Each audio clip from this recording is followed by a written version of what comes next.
that has comforted, millions of people around the world during the last couple of years throughout this pandemic. Interesting. Mr. Mojo is my guest right here in the studio. Now, Mr. Mojo, walk me through your life. I mean, when were you born? And is it true you were born in 1984? Brooklyn, New York. That's when I was born. So we were educated in Springfield, Massachusetts, where our uncle found this place because our grandmother was just not a city lady. You know, they're from the countryside, Maypen, Clarendon, Jamaica. So he found something similar to that, a nice little farm that, you know, Papa, our grandfather, could grow him corn and him tomatoes and these things. We used to love eating corn.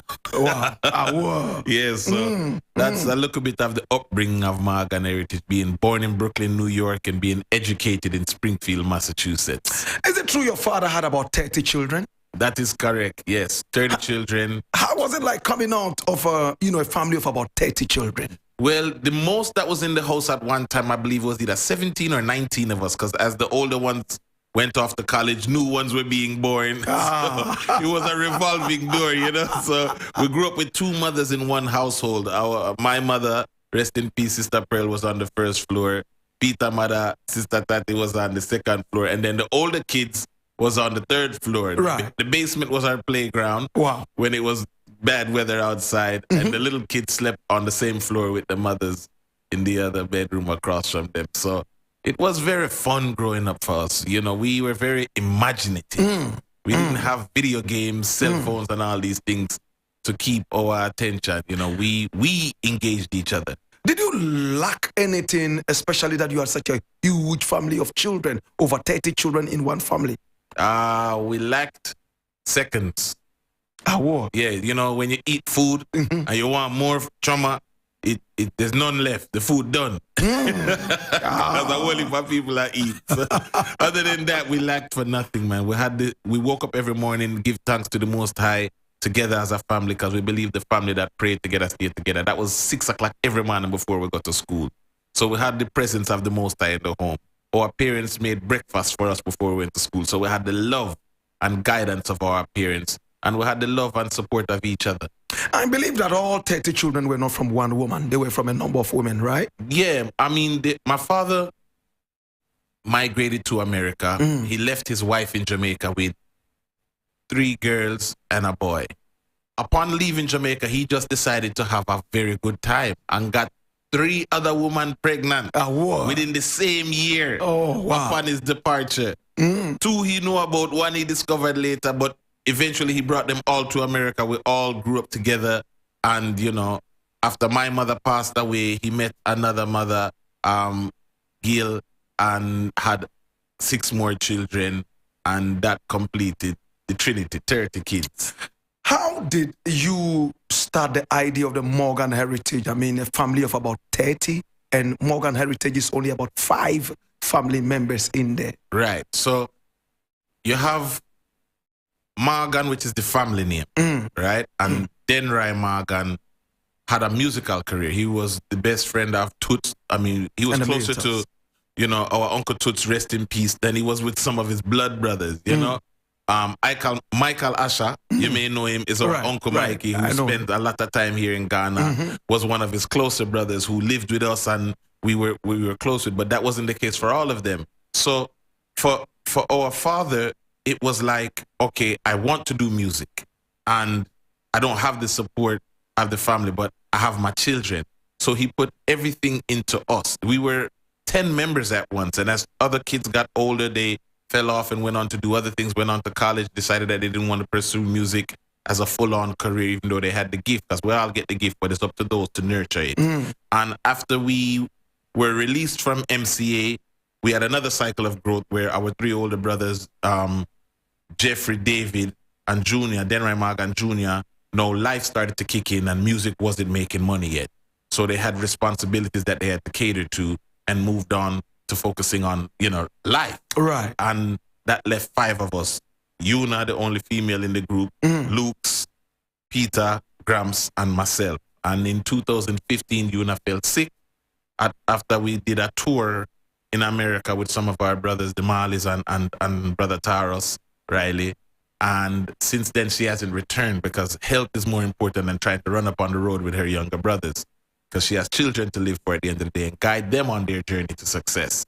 And then Luke's moved on in around 2016 to dealing with booking and management of Morgan Heritage and other artists. So he books shows for us time to time as well. Wow, interesting. So with the Morgan Heritage, tell me, I'm interested in knowing this.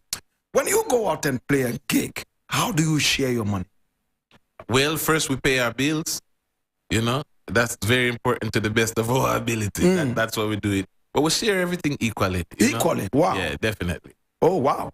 Everybody gets the same. Yeah. From the lead vocalist to the percussionist. Yeah. If we have $10, you know, we put one aside for other things that we need to keep the movement going, and then we take $3 each. So that's equal. A number of you are also vocalists in the Morgan Heritage Band. How do you choose who sings what at a time? The music. The music dictates who goes on what. Sometimes it's me running lead. You know, like you listen to a song called Home on the Loyalty album. Right. You know, I sang the whole song lead. Right. You have songs like I'm Coming Home that Gramps sings the whole entire song lead. And then you have songs, you know, that Peter sings the whole entire song lead. And then you have songs that feature all three of us. That's right. So the music really dictates it. Peter is very adamant about engaging the youths. So he's like, yo, Mojo, over the last 3 albums, he's like, yo, you got to really take a more active role vocally, because yes, we know you can sing, and that's great. You know what I mean? We appreciate that. But within Morgan Heritage, as a rapper, you bring a component to the group that nobody else can bring. So we need to highlight that a little bit more to make sure we continue to expand our fan base and engage a younger audience that is more into hip-hop, because hip-hop is merging all genres globally. Right. Has there ever been a time amongst the Morgan Heritage Band members where somebody felt like, well, I think I should have done some vocals, but one person is doing a lot of the vocals and I am left behind? Has there ever been that kind of feeling? No, because we understand that Peter's the lead singer, Gramps is the second vocalist, and that's it. Where I get a verse here or there, it doesn't really matter, because we know our positions and we're comfortable. I'm not trying to be the carpenter and the plumber and the chef. I'm Chef Manardi. You understand? I can make a nice ginger salmon and some rice and peas and some good cereal for you to drink and eat. That's Mr. Mojo. So I do what I do best. But there are times, like you said, where we say, okay, Mojo take the lead, Gramps take the lead, and we do it seamlessly.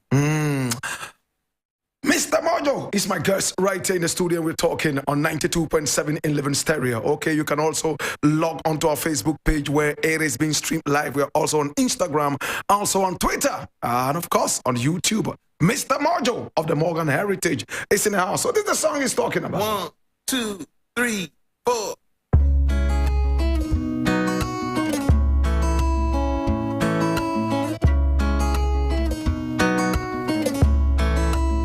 I tried to call you on FaceTime, but the Wi-Fi was really bad. Now I can't see your face.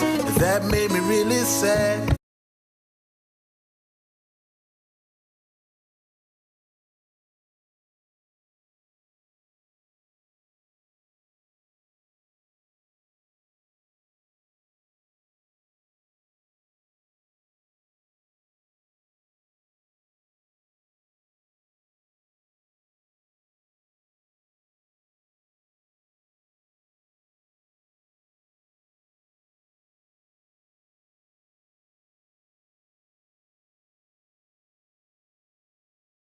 Is my son. Oh, wow. He went to the University of Stetson, where he got a full ride into the School of Music. And he graduated with honors and now is embarking on his career as a recording artist, carrying on the legacy. I'm going to ask you another thing. When Buju Banton was in trouble, I realized that the Morgan Heritage was so very close to Buju when he was in the United States. Yes, tell me what informed that you were not scared that this was a drug issue and your name could be drawn into, this controversial thing?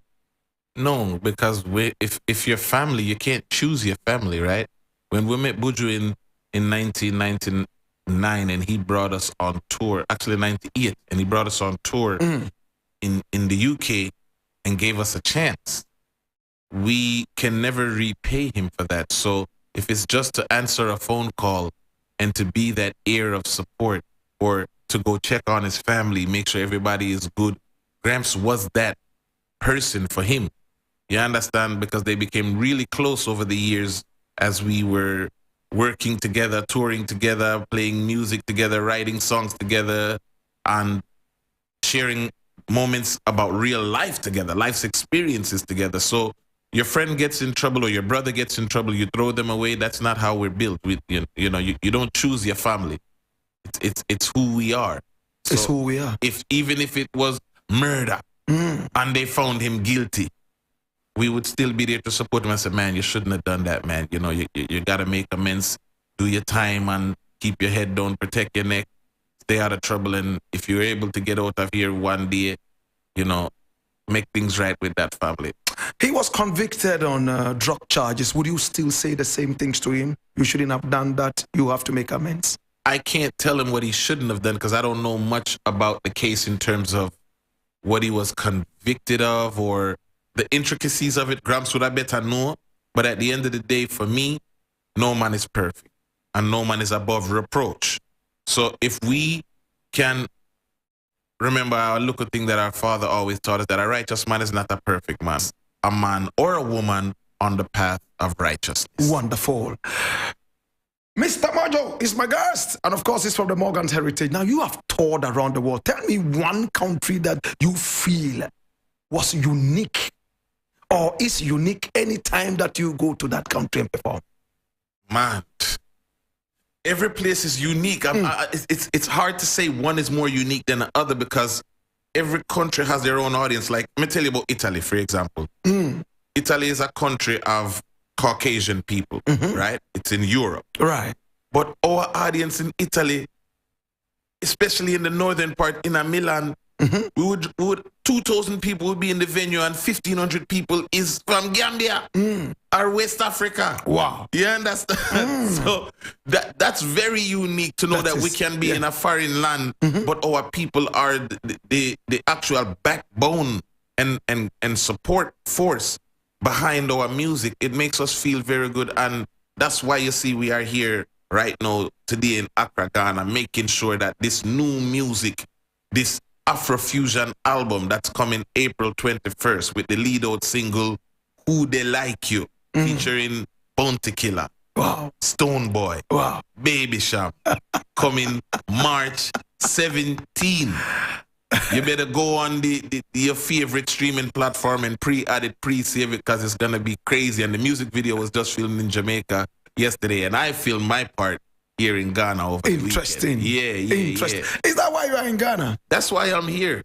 To come and shoot the music video? Just to make sure that we roll out this song within the continent. And we all can't be at the same place at all times, right? So being that we're a group, it was in the best interest of the execution of this part of the plan for me to come and connect with people like Blakk Rasta right here on 3FM, Accra, Ghana. For real. Okay, so Mr. Mojo is my guest. Mr. Mojo, tell me, why Afrobeat?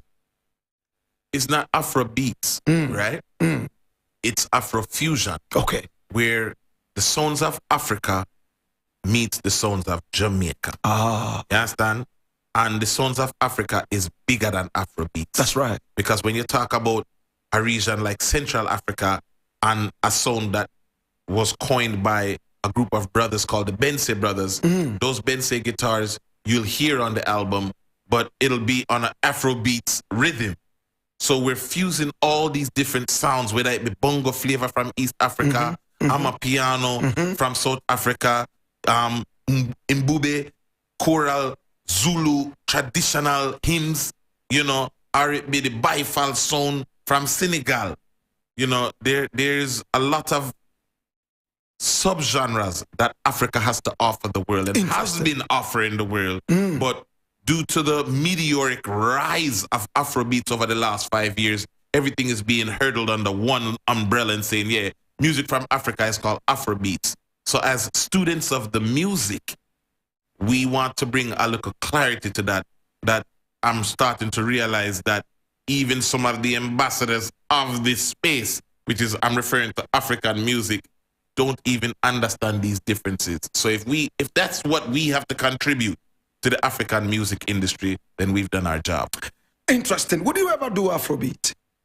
The new single that you're going to play, hopefully we're going to play it here for all the people listening across the country, is an Afrobeat song. Yeah, so Who They Like You featuring Bounty Killer, Baby Shaman, Stoneboy is the lead single of the sound of the album. Interesting. You know, Just a Number was the first single that we made sure our reggae audience that made us who we are was satisfied. Right? So they don't say, oh, we're chasing something. But we've been on this mission for over a decade now where the cultural bridge must be maintained because we are the children of the diaspora. Interesting. And the root for us is Africa. So when we started working with people like Yusu Indoor in 2010, that was the beginning of this journey.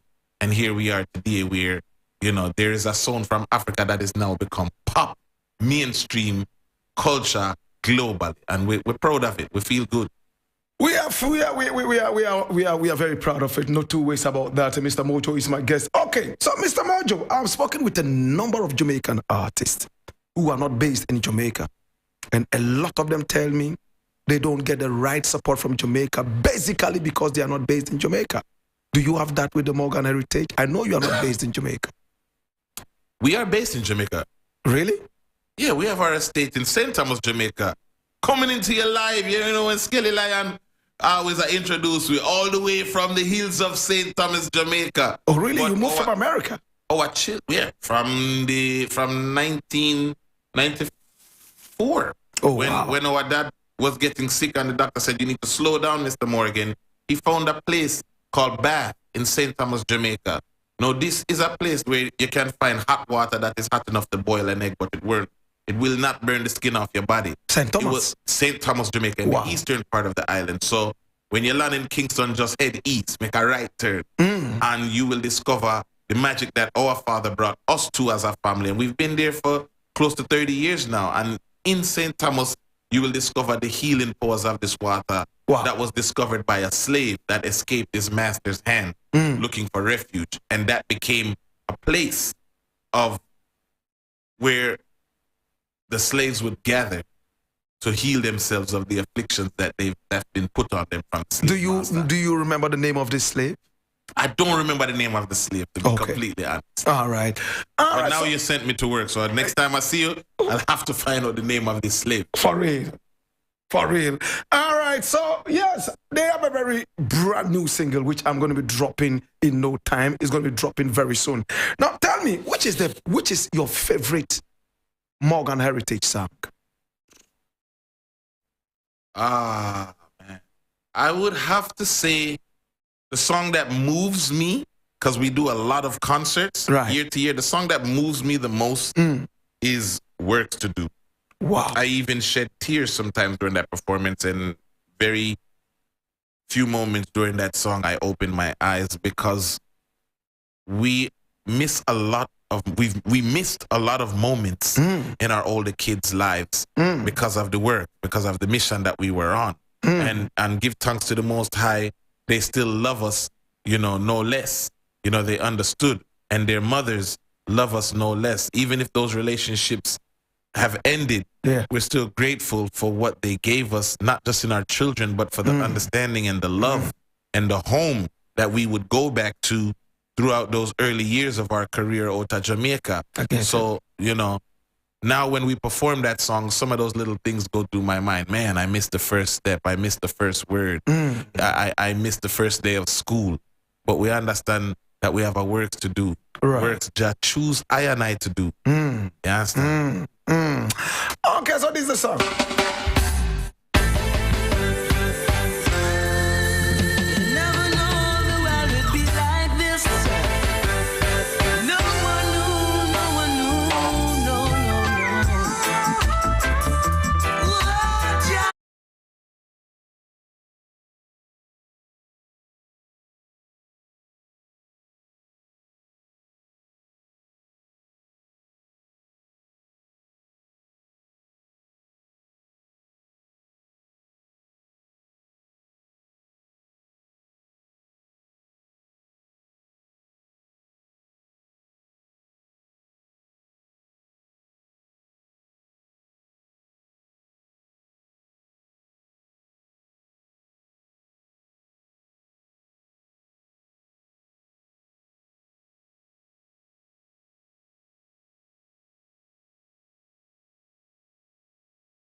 wax to do. Oh my God, I love this one.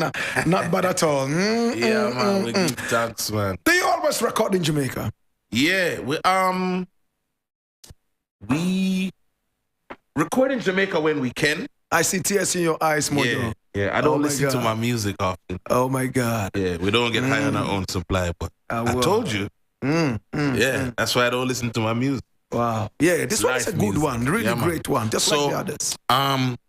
We record when we can in Jamaica, and if we're not able to be there, we let the musicians know what we're looking for, and set up the sessions and get things recorded when we're not able to be there. But we love recording in Jamaica because there's an energy. It's like when we come to Africa, there's an energy that the ground gives you, that's generating. There's a spirit in these lands. And Jamaica is, like local Africa in the West.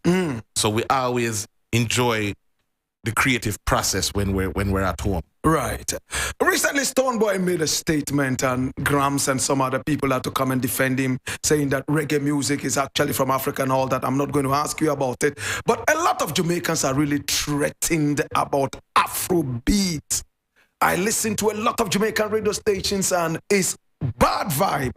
The Africans are now coming up and blah, blah, blah, blah, blah, blah, blah, blah. Is Afrobeat a threat to reggae music and dance? Afrobeat is an attribute. Afrobeat is a derivative. If you know the history of Afrobeat, you know that it was influenced by high life music from Ghana, jazz music from America, and it evolved into something called Afrobeats. Right. That carried those influences and fused that with hip hop, reggae, and dancehall. That's right. And that is the sound today known as Afrobeats. So as Jamaicans, we need to understand that as we take claim to being the foundation of hip-hop music because of Kool Herc that migrated to America as a young man and brought the dance hall sound system culture to hip-hop, where you take the rhythm of a popular song and you toast over it, is what Daddy Uri, Brigadier Jerry, Big Youth, and so many other of the founding fathers of dancehall inspired something that became rap music, and now it's a culture that is called hip-hop today. Now, there's no difference when you look at a Jose Chameleon, a Pato Rankin, a Burna Boy, a Stone Boy, a Shatta Wally. You can see the dancehall influence not only in how they deliver their vocal performance, but in their style, in how them walk, in how them talk. They're our children. And when Stonebwoy says reggae is from Africa, it's the truth. How can we deny ourselves? We are the children of Africa. So anything that comes out of us as creators and innovators, are we going to throw away our foundation and our existence? Did we just appear in the Caribbean, or were we taken there by way of the slave trade, the transatlantic slave trade? So when you understand these historical facts, you won't talk reckless out of your face, and you will help a youth like Stonebwoy articulate what he was trying to say. Because I don't think Stonebwoy was saying that the sound of reggae was created in Africa. We all know that sound was created in Jamaica. Right. But when you listen to reggae and you listen to the Nyabingi Foundation, the heartbeat and the pulse within the music, the root of all of it, of anything that is black, is Africa. And anybody says different, they don't know themselves. Okay, anybody that does not know it does not know himself. All right, man. Interesting things. Well, I'm just going to recap that. I don't know if I should play it, but just let me take a listen. Quick listen. Well, we got the people them worldwide. You understand what I say? Yeah, we got the people them worldwide. You know, me not really need no introduction, but you know this is the Avatar Jankra sound system selector / entertainer out of Jamaica. But I have a problem, you know, too. Yeah, I'm going to tell you what my problem. You see, little boy from, I'm going to call him little boy, because him not have no respect. A little boy from Guyana or Guyanese or Guyana, which part not even Guyana. One place down in Africa. One Afrobeat artist named Stone Boy. Yo, Stone Boy, let me tell you this in a bad boss. Careful how you approach your music here. Turn the disrespect when you're taking a reggae, you know. You understand? Not true because of some little idiot artists who sing suck and kill and fuck.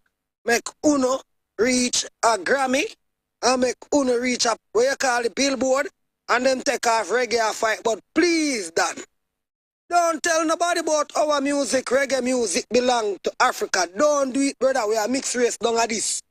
Yeah? We create reggae music at Jamaica. We create dancehall. Give thanks to the go on phone now, brother. Don't make we start fighting, you know. In a real life, I'm not comfortable with what you say. You hear that?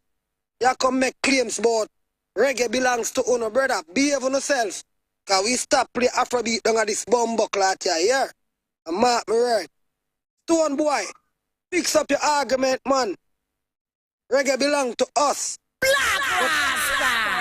Run the rhythm, boy! Blessed. So you see my point.